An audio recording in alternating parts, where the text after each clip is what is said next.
इस वीडियो में हम टाइलिंग या फिर जिसे हम इंग्लिश में टेस्लेशन कहते हैं उस पर चर्चा करेंगे। यह वीडियो कक्षा 6 से कक्षा 8 तक के गणित विषय के लिए उपयोगी होगा।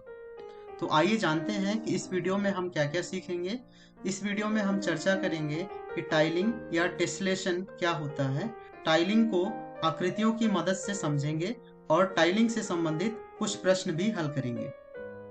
अब मान लीजिए कि कविता को अपने घर के कमरे में टाइल्स लगाना है और उसके पास ये आकृतियां हैं, तो वह कौन कौन सी आकृतियों को चुन सकती है ताकि उसके घर में जो टाइल्स लगे उन टाइल्स के बीच में कोई भी अंतराल या गैप ना हो। आप सोचें तो आप देख सकते हैं कि कविता इस वर्गाकार आकृति की टाइल्स को चुन सकती है, इस त्रिभुजाकार आकृति को भी चुन सकती है, इस अष्टभुजाकार आकृति को नहीं चुनेगी क्योंकि उसके बीच में गैप होगा। उस पर हम आगे चर्चा करेंगे कि क्यों।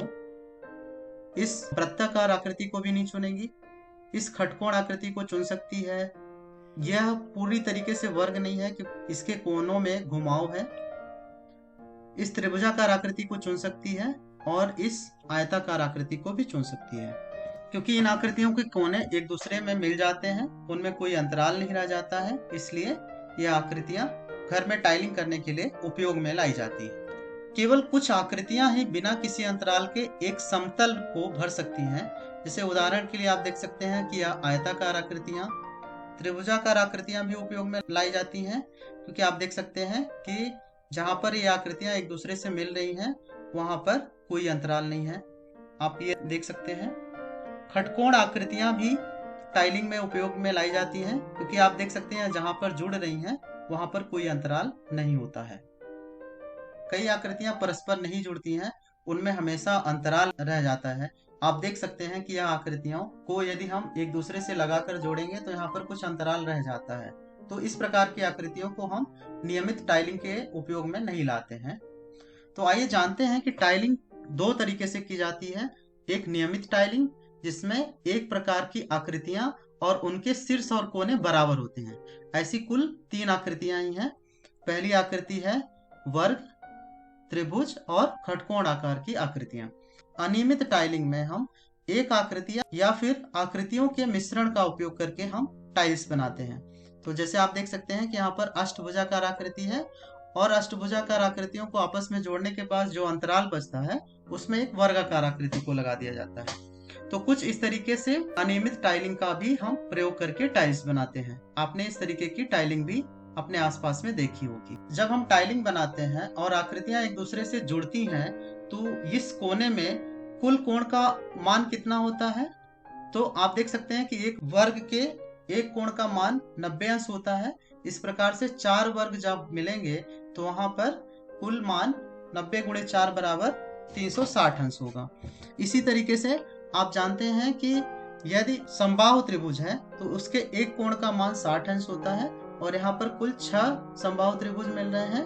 तो इस प्रकार से 60 का 6 से गुणा करेंगे तो हमें 360 प्राप्त होगा। इसी तरीके से खटकोण के एक कोण का मान 120 अंश होता है। इस प्रकार से यहाँ पर 3 खटकोण मिल रहे हैं तो 120 में 3 का गुणा करने पर हमें 360 अंश प्राप्त होगा। यदि कोई अंतराल ना बचे उसके लिए हमें जो आकृतियां हम उपयोग में ला रहे हैं उनके कोनों का योगफल 360 अंश होना चाहिए। क्या अब आप बता सकते हैं कि इनमें से कौन कौन सी आकृतियों में टाइलिंग पैटर्न बनेगा? बिल्कुल ठीक। तो इस आकृति में टाइलिंग पैटर्न बनेगा, इसमें भी बनेगा। इस आकृति में टाइलिंग पैटर्न नहीं बनेगा क्योंकि यहाँ पर एक गैप दिख रहा है। इस आकृति में टाइलिंग पैटर्न बनेगा क्योंकि इन आकृतियों को जोड़ने पर हमें कोई भी गैप नहीं दिख रहा है। इस आकृति में भी टाइलिंग पैटर्न बन रहा है, इसमें नहीं बन रहा है, इसमें बन रहा है और इसमें नहीं बन रहा है। क्या हमें आकृतियों का टाइलिंग पैटर्न बनाने के लिए उनकी दिशा को बदलने की आवश्यकता होती है? बिल्कुल हाँ। या तो हम उनको प्रतिबिंबित करेंगे या फिर घुमाएंगे। तो हम 3 प्रकार के परिवर्तन करके आकृतियों का टाइलिंग बना सकते हैं। पहला, स्थान बदल करके।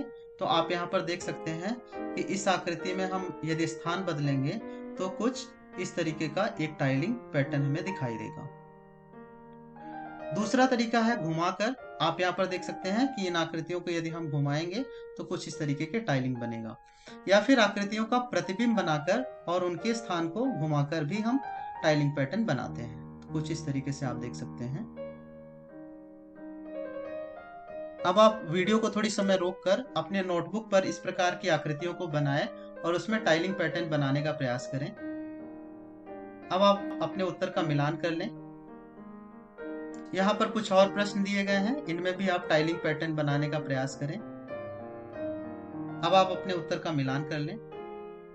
तो आज के वीडियो में हमने सीखा कि टाइलिंग क्या होती है, टाइलिंग को आकृतियों की मदद से हमने समझा, साथ ही साथ हमने टाइलिंग से संबंधित कुछ प्रश्न भी हल किए। अब आप अपने मित्र को निम्न प्रश्न का वर्णन करते हुए एक व्हाट्सएप संदेश लिखें। आपके लिए प्रश्न है, टाइलिंग या फिर टेसलेशन क्या होती है? इस वीडियो में इतना ही। धन्यवाद।